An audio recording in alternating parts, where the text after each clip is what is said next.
Olá, uma ótima tarde. Eu sou Gabriel Monteiro e agora te atualizo sobre as últimas notícias do Brasil e do mundo neste sábado, dia 27 de setembro. Em meio a preocupações de países europeus com violações do espaço aéreo pela Rússia, o chanceler russo Sergei Lavrov afirma em um discurso na ONU que o país não está planejando ataques aos países europeus, mas ele vai responder se houver agressão. Quem explica é a nossa correspondente em Washington, Mariana Jangiacomo. O ministro de Relações Exteriores russo, Sergei Lavrov, rebateu o que chamou de acusações de que a Rússia estaria planejando um ataque à OTAN e à União Europeia. A Rússia está sendo acusada de planejar um ataque à Aliança do Atlântico Norte e a países da União Europeia. O presidente Putin já desmentiu essas provocações várias vezes. A Rússia nunca fez isso e nunca fará, nunca teve essa intenção. No entanto, qualquer agressão contra o meu país terá uma resposta decisiva. Não deve haver dúvida disso entre aqueles na OTAN e na União Europeia, que nós estamos falando que uma guerra com a Rússia, que falam que a guerra com a Rússia é inevitável e estão nos forçando a ir nessa direção. A fala na Assembleia Geral da ONU em Nova York vem depois de preocupações dos países europeus sobre violações de espaço aéreo por aeronaves russas. E depois de o presidente ucraniano Volodymyr Zelensky ter dito em discurso na Assembleia que a Rússia está testando limites e quer expandir o conflito para além da Ucrânia. O presidente americano Donald Trump falou na semana da Assembleia Geral da ONU pela primeira vez que a Ucrânia pode recuperar territórios ocupados pela Rússia e que a OTAN deve derrubar aviões que violarem espaços aéreos, sinalizando uma mudança de postura. Lavrov se encontrou com o secretário de Estado americano Marco Rubio depois das declarações de Trump. Não está claro exatamente de que forma os comentários serão capazes de mudar a dinâmica que se estabeleceu na Europa. No discurso na ONU, o chanceler russo também defendeu a reforma do Conselho de Segurança da instituição, apoiando pedidos de Brasil e Índia para serem integrantes permanentes. Lavrov ainda criticou Israel pelas ações em Gaza, dizendo que não há justificativa para a punição coletiva de palestinos, com crianças morrendo de fome e atingidas pelos bombardeios. O presidente americano Donald Trump diz ter enviado tropas para proteger a cidade de Portland, no Oregon, do que ele classifica como terroristas. Trump publicou na sua rede social que, a pedido da secretária de Segurança Interna, ordenou ao secretário de Guerra, Pete Hegseth, que forneça todas as tropas necessárias para proteger Portland. Segundo o presidente americano, a cidade está devastada pela guerra e sob cerco da Antifa e também outros terroristas domésticos. No início da semana, Trump assinou uma ordem executiva em que designa o movimento Antifa, que é uma abreviação para antifascista, como uma organização terrorista doméstica. A cidade de Portland tem sido associada a este grupo. O governo Lula tem mais uma troca ministerial no radar, chegando à 13ª neste mandato. O ministro do Turismo, Celso Sabino, entregou uma carta de demissão, cumprindo o pedido de seu partido, União Brasil, mas ele deve permanecer neste cargo até a semana que vem. Quem explica esta relação e, claro, como é que está a discussão para ver quem vai assumir este cargo é a Aline Beckett, direto de Brasília. Aline, já tem gente de olho neste ministério. Como é que está essa história? Bem-vinda, boa tarde. Oi, Gabriel, muito obrigada. Boa tarde a você, boa tarde a todos que nos acompanham. Bom, existe um nome sendo ventilado, que no caso seria de Marcelo Freixo. O PT defende a indicação de Marcelo Freixo para essa pasta do turismo, muito por conta ali da experiência dele à frente da presidência da Embratur, a agência de promoção, a Agência Brasileira de Promoção Internacional do Turismo. Lembrando também que esse cargo que está sendo deixado por Celso Sabino, essa vaga agora no governo, pode ampliar e servir como uma manutenção para as alianças do governo do presidente Lula. Então, essa nomeação ela pode vir como uma compensação, mas por enquanto só um nome sendo ventilado. Eu destaco a vocês, relembro, na verdade, que Celso Sabino entregou a sua carta de demissão ao presidente Lula em uma coletiva anunciada no Palácio do Planalto ontem mesmo, mas ele deve permanecer no governo até a próxima quinta-feira, até a próxima semana, já que ele precisa entregar algumas obras relacionadas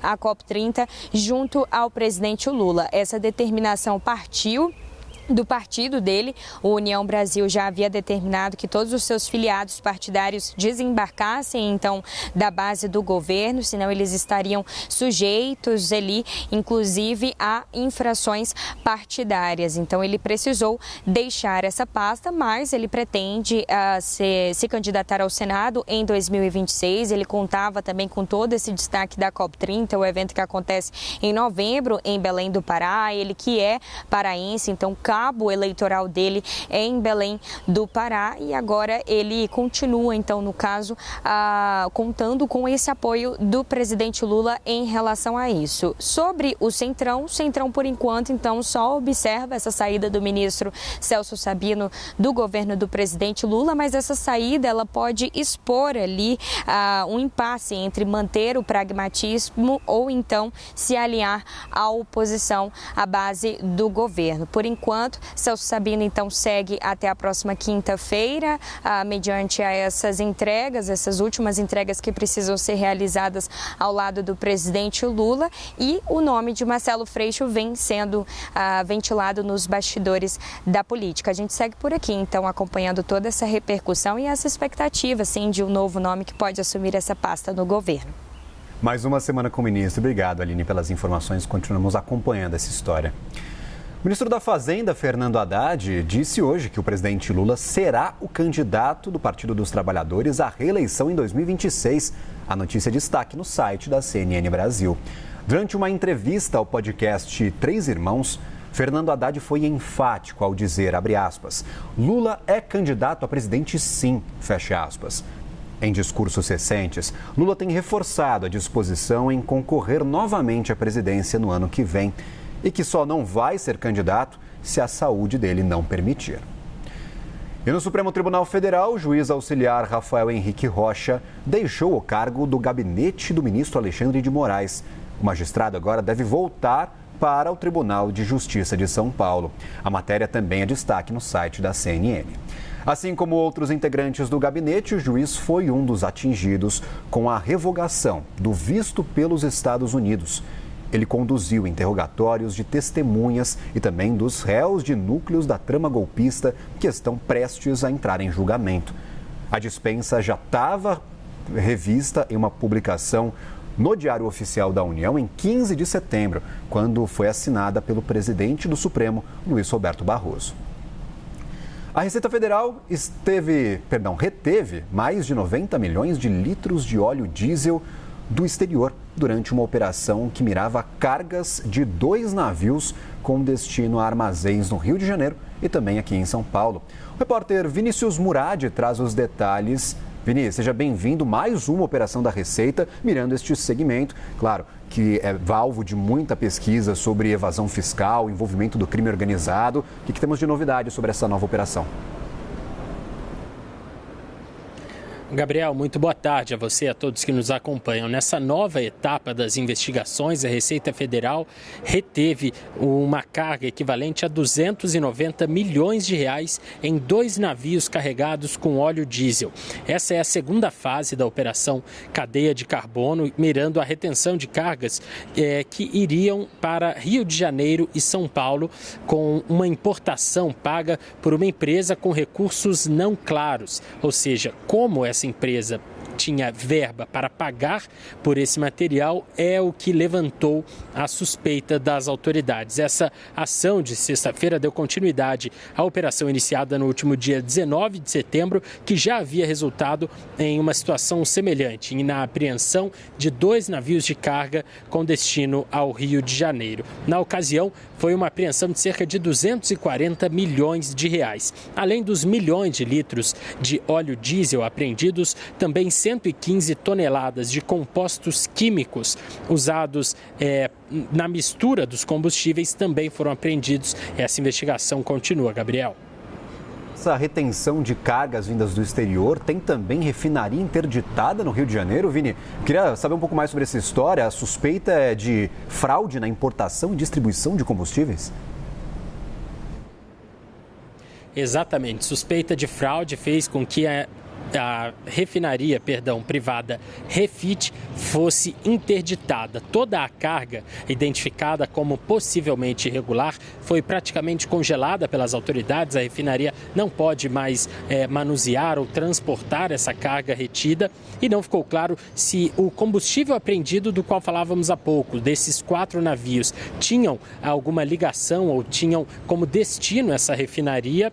Mas, segundo uma autoridade da Receita Federal, fortes indícios de que exista um grupo que atua de forma fraudulenta para praticar importação e distribuição de combustíveis. Posicionamento da empresa Refit, dizendo que recebeu a notícia da suspensão com surpresa e indignação e, apesar de todos os esclarecimentos prestados durante o processo de inspeção, a administração da companhia não teve acesso a quais seriam as condições para poder voltar a operar. A gente segue acompanhando esse caso. Fino da Receita, também da Polícia Federal no segmento, também teve nova instrução normativa assinada pela Receita para tentar dificultar evasão fiscal e também fraude nessas importações. Obrigado, Vini. O estado de São Paulo registrou 9 casos de intoxicação por metanol nas últimas semanas. Estes casos ocorreram a partir da ingestão de bebidas alcoólicas que foram adulteradas. Os detalhes você confere agora com Guilherme Rajão. 9 pessoas intoxicadas em menos de 25 dias. Esses são os dados apontados pelo Ministério da Justiça e Segurança Pública através do SENAD. Pessoas que ingeriram bebidas alcoólicas adulteradas, como gin, uísque e vodka em contextos sociais de bares em todo o estado de São Paulo e acabaram apresentando, portanto, sintomas com relação a essa intoxicação por metanol.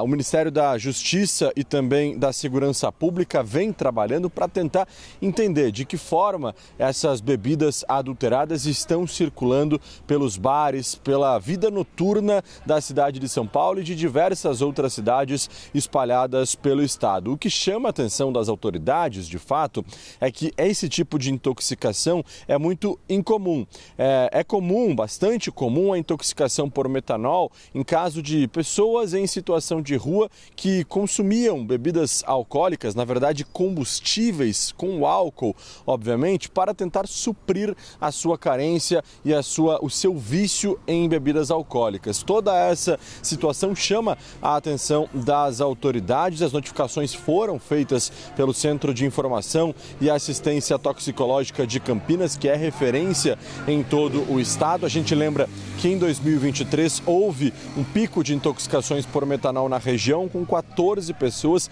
em situação de rua afetadas no primeiro semestre. O metanol é uma substância líquida, incolor e inflamável que até mesmo em pequenas quantidades pode levar até mesmo à morte.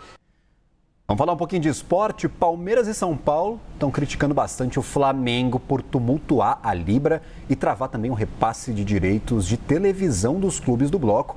O Palmeiras disse em uma nota que essa decisão do Flamengo de acionar a Justiça do Rio de Janeiro é predatória e busca asfixiar financeiramente os demais clubes da Libra, que é a Liga Brasileira de Futebol, claro, uma das tentativas de criar uma Liga Brasileira de Futebol. O São Paulo também se pronunciou, manifestou por meio de uma nota, dizendo que essa atitude rubro-negra não é condizente com o seu passado grandioso e busca atrapalhar financeiramente o futebol brasileiro. Essas foram as principais notícias de momento. Eu fico por aqui. Você agora acompanha o CNN Esportes SA. Até mais. Tchau, tchau.